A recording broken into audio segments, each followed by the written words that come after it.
Mr. Parveen.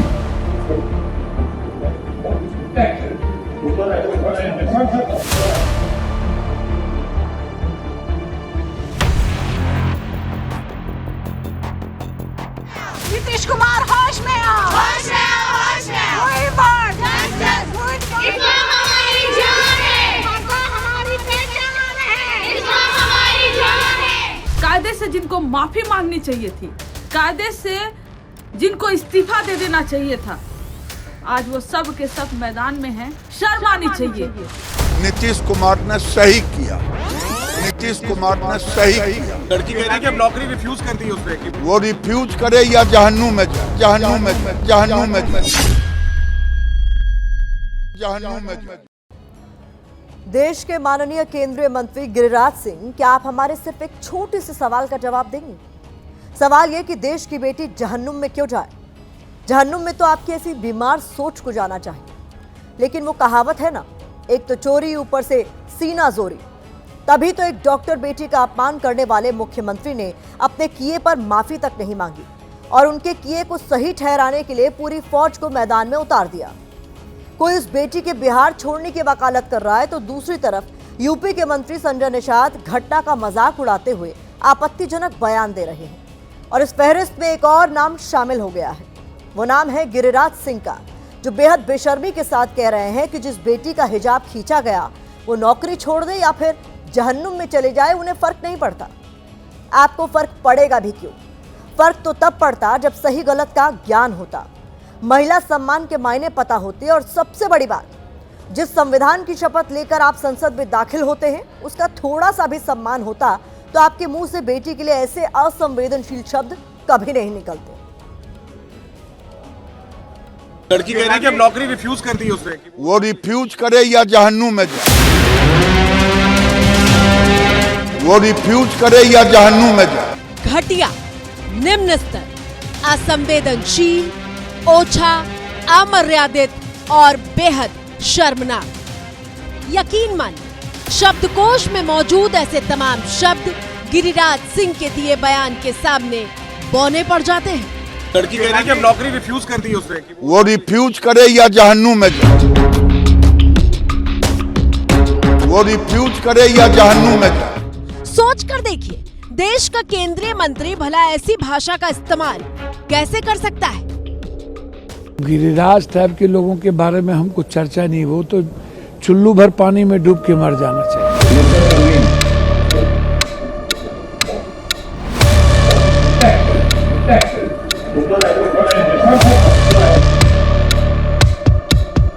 एक बेटी जिसका अपमान हुआ, एक बेटी जिसकी निजता के अधिकार का उल्लंघन हुआ, उस घटना पर अपनी गलती मानने की बजाय पूरी ढीठता के साथ गिरिराज सिंह कुतर्क करने पर उतर आए हैं।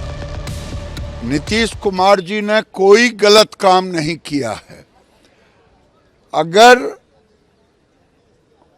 कोई नियुक्ति पत्र लेने के लिए जा रहा हो या जा रही है, क्या उसका चेहरा नहीं दिखाएगी?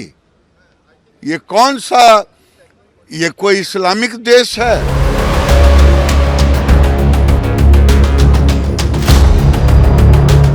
माननीय केंद्रीय मंत्री गिरिराज सिंह, अपने दिमाग के जालों को थोड़ा साफ कर लीजिए। हाँ, हिंदुस्तान इस्लामिक देश नहीं है। हिंदुस्तान एक धर्मनिरपेक्ष राष्ट्र है और संविधान के अनुच्छेद 25 के तहत सभी व्यक्तियों को अपना धर्म मानने और उसका पालन करने की स्वतंत्रता दी गई है। लेकिन जानते हैं कि इनकी दिक्कत क्या है? इनकी दिक्कत यह है कि जो संविधान में लिखा है वो इनकी राजनीति को सूट नहीं करता और गिरिराज सिंह के विचारों से भी मेल नहीं खाता। इसलिए जैसे ही पहला मौका मिलता है, इनके अंदर की भरी सारी नफरत बाहर आ जाती है।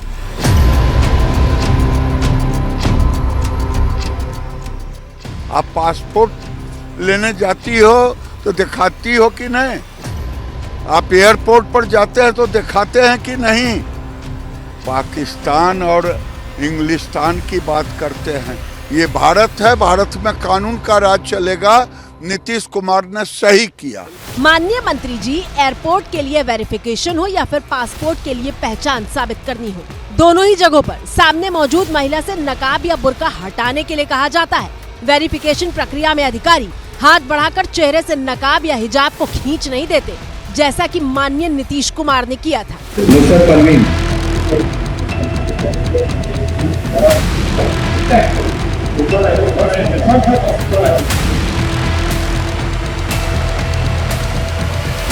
ये पूरा मामला 15 दिसंबर को पटना में आयोजित उस कार्यक्रम का है जहां सीएम नीतीश कुमार आयुष डॉक्टरों को नियुक्ति पत्र बांट रहे थे। आदित्य कुमार सिंह,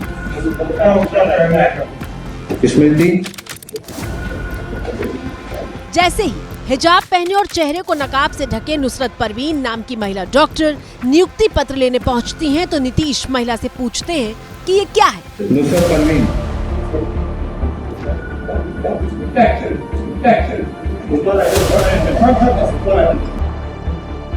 बस इतना पूछते ही नीतीश कुमार महिला का हिजाब नीचे खींच देते हैं और डिप्टी सीएम सम्राट चौधरी भी ये देखकर सकपका जाते हैं। अगर उसको शौक होता फोटो खिंचाने का तो वो पहले से भी पता थी किस तरीके से उन्होंने उसको खींचा। हम उसको कंडम करते हैं, हम इसकी मजबत करते हैं।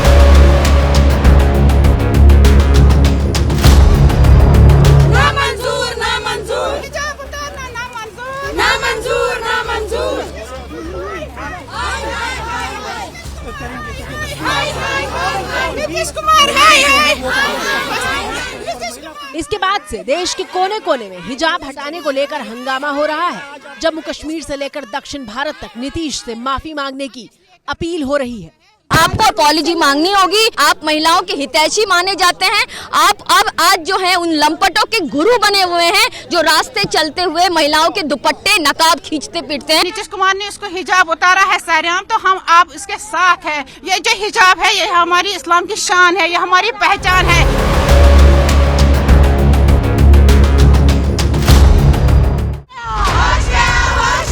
नीतीश कुमार होश में आओ। नीतीश कुमार जम्मू कश्मीर की पूर्व सीएम महबूबा मुफ्ती की बेटी और पीडीपी नेता इल्तिजा मुफ्ती तो नीतीश कुमार के खिलाफ थाने पहुंच गई हैं और बेहद गुस्से में दिखाई दे रही हैं। They should be ashamed of themselves। और मैं इनको बता रही हूँ, अगर आपने हमारी मुसलमान माए बहनों का नकाब अगली बार छुआ तो हम आपको खुद सेट कर देंगे। जो हम मुसलमान औरतें हैं, आदमियों को तो हम लाएंगे भी नहीं, हम खुद आपको अच्छे से सेट कर देंगे। They have the right to cover their head, जैसे मैंने अभी अपना सर ढका है। We all have the right to do what we feel like. You can not snatch our dignity. Nitish Kumar के खिलाफ इल्तिजा मुफ्ती ने श्रीनगर के कोठीबाग थाने में शिकायत दी है और ये भी कहा है कि अगर पुलिस ने मामला दर्ज नहीं किया तो उन पर भी सवाल उठेंगे। श्रीनगर में थाने में शिकायत हो रही है तो पटना में सड़क पर निकली महिलाएं चेतावनी दे रही हैं कि अगर नीतीश कुमार ने माफी नहीं मांगी तो वो कोर्ट का दरवाजा खटखटाएंगी। हम नुसरत परवीन के साथ हैं। अगर नीतीश कुमार माफी नहीं मांगेंगे तो कानून का दरवाजा हम खटखटाएंगे। के बीच में नीतीश कुमार को माफी मांगना चाहिए। जो हिजाब खींचने वाला मामला ये मामूली बात नहीं है, महिलाओं के सम्मान पर ठेस पहुंचाना है। एक तो पहले ही नीतीश कुमार ने जिस तरह से महिला डॉक्टर के चेहरे से नकाब हटाया उस पर आक्रोश था, लेकिन आग में घी डालने का काम किया उन नेताओं ने जो नीतीश कुमार को सही ठहराने के लिए सिर्फ आगे नहीं आए बल्कि आपत्तिजनक बयान देने लगे, कुतर्क करने लगे, बिना इस बात की परवाह किए कि वो देश की एक बेटी और बहन का अपमान कर रहा है। आप अपनी बेटी को भी ऐसा ही बोलते हो क्या? हा? बेशरम आदमी, तुमको शर्म नहीं आई इस तरह की घटिया बात करने के लिए? आप इस तरह की घटिया बात करोगे, अब नारी का ही अपमान करोगे इस तरह से। हमारे भारतीय है ना वो भी, और ये मंत्री बनते हैं, ये इनको मंत्री पद नहीं, इनको तो कुछ नहीं बनाना चाहिए, निकालना चाहिए लात मार के इनको मंत्री पद से भी। इस तरह के घटिया अल्फाज को इस्तेमाल करता है क्या नारी के सामने? मुझे लगता है अपने घर में भी अपनी माँ बहनों के सामने भी इसी तरह के अल्फाज इस्तेमाल करते होंगे, इसी तरह की हरकत करते होंगे जो ये आके पब्लिक के सामने दर्शाते हैं। अगर तू ये समझ रहा है कि तू मेरी बच्ची को कहीं हाथ लगा देगा और हम खामोश बैठेंगे, अगर तू हमारे सामने होता तो तेरा हाथ तोड़कर दूसरे हाथ में दे डालते हम।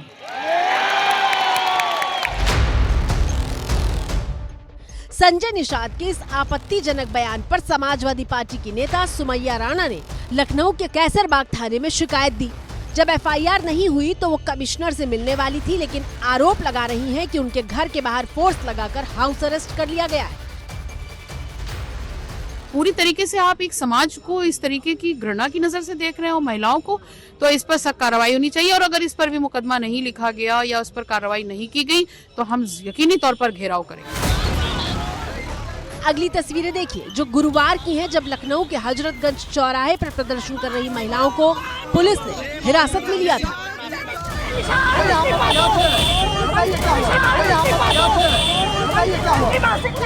बवाल बढ़ा तो संजय निषाद अपने बेशर्मी से भरे बयान पर सफाई पेश करने भी आ गए।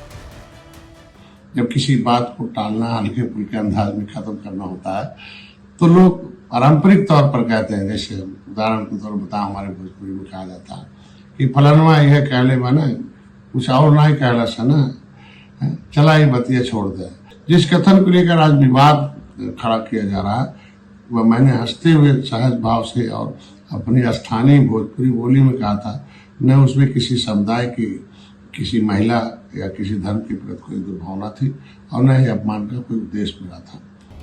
बावजूद इसके केंद्रीय मंत्री गिरिराज सिंह को ऐसा नहीं लगा कि मामला संवेदनशील है तो जिम्मेदार पद पर बैठे होने के नाते उन्हें बयान देने में भी थोड़ी सी जिम्मेदारी दिखानी चाहिए थी। और यहाँ ध्यान देने वाली बात यह है कि जिस महिला का हिजाब खींचा गया है वो कोई ऐसी महिला नहीं थी जो धर्म का पालन परिवार के कहने से कर रही हो। वो युवती खुद एक आयुष डॉक्टर है, उनके भाई लॉ के प्रोफेसर हैं। यानी साफ है कि महिला डॉक्टर ने अपनी मर्जी से हिजाब और नकाब पहना था तो उसे हटाना भी उनकी मर्जी से ही होना चाहिए। और हिंदुस्तान अकेला मुल्क तो है नहीं जहां हिजाब है। आपकी स्क्रीन पर इस वक्त मशहूर ब्रिटिश बांग्लादेशी शेफ नादिया हुसैन मौजूद हैं जो कि इंटरनेशनल सेलिब्रिटी हैं और 14 साल की उम्र से हिजाब पहन रही हैं। नादिया कहते हैं कि हिजाब उनकी पहचान का एक जरूरी हिस्सा रहा है और वो इसे अपनी पहचान और विश्वास के प्रतीक के रूप में गर्व से पहनती हैं। हम गिरिराज सिंह से पूछना चाहते हैं कि आपको किसी बेटी की पहचान पर हमला करने और फिर उसे जायज ठहराने का अधिकार किसने दिया? नीतीश कुमार जी ने कोई गलत काम नहीं किया है। अगर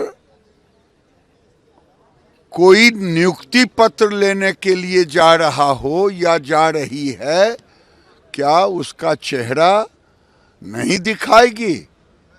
ये कौन सा, ये कोई इस्लामिक देश है? आप पासपोर्ट लेने जाती हो तो दिखाती हो कि नहीं? आप एयरपोर्ट पर जाते हैं तो दिखाते हैं कि नहीं? गिरिराज सिंह, आपका बयान सुनकर लगता है कि आप ये भूल गए कि आप जनता के चुने हुए प्रतिनिधि हैं। आप भूल गए कि आप देश के केंद्रीय मंत्री हैं और ये भी भूल गए कि आप संसद परिसर में खड़े होकर संविधान का ही अपमान कर रहे थे।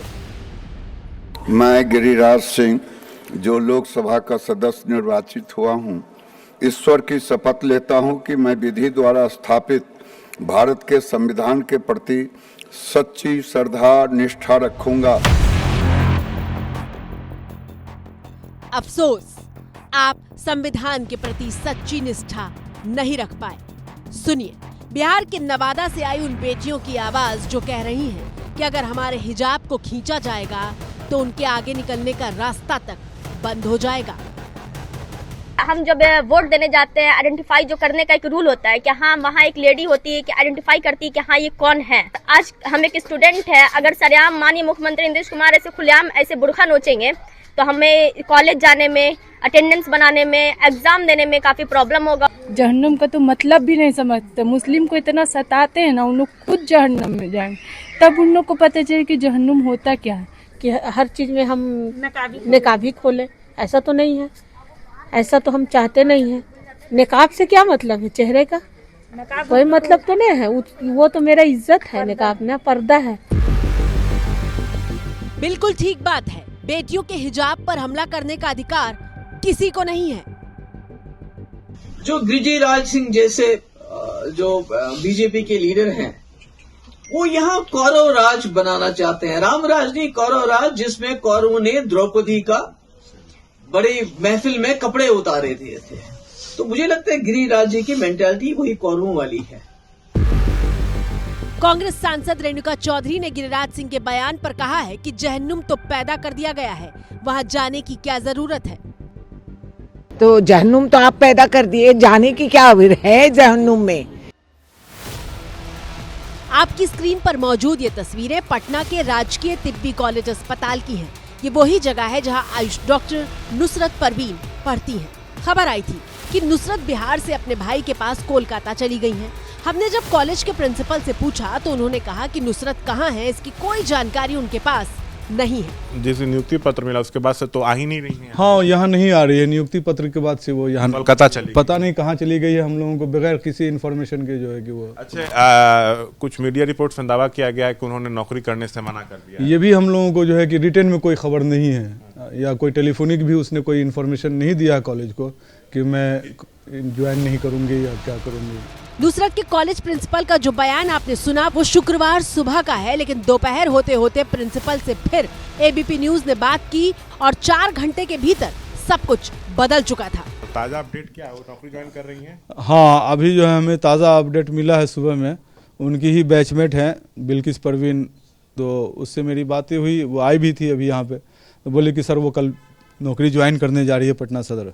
अब 4 घंटे के भीतर ही नुसरत की पूरी कहानी में ट्विस्ट कैसे आ गया, ये भी एक बड़ा सवाल है। हम नहीं कह रहे कि सरकार ने ही कोई दबाव बनाया होगा, लेकिन 4 घंटे पहले तक प्रिंसिपल को कुछ नहीं पता था, जबकि घटना सोमवार की है और 4 घंटे के भीतर ही प्रिंसिपल को सारी जानकारी मुहैया हो गई। और जहां तक केंद्रीय मंत्री गिरिराज सिंह के विवादित बयानों का सवाल है, तो ये कोई पहली बार नहीं है। गिरिराज सिंह ऐसी बयानबाजी के लिए बदनाम है। अच्छा तो बताबो दीदी, जेकरा तो मदद करे छहो अब वो अगर बेईमान हो जाए तो ओकरा नमक हरामे न कहबो। हाँ, ओकरा नमक हरामे न कहबो।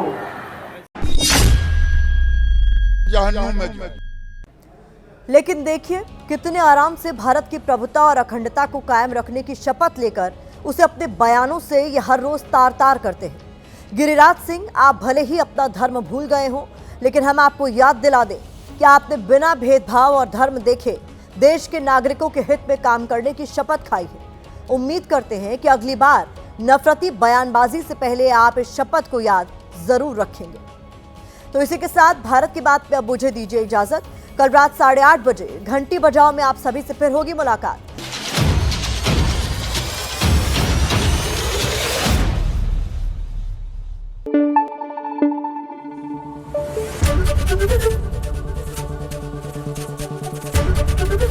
एबीपी न्यूज आपको रखे आगे।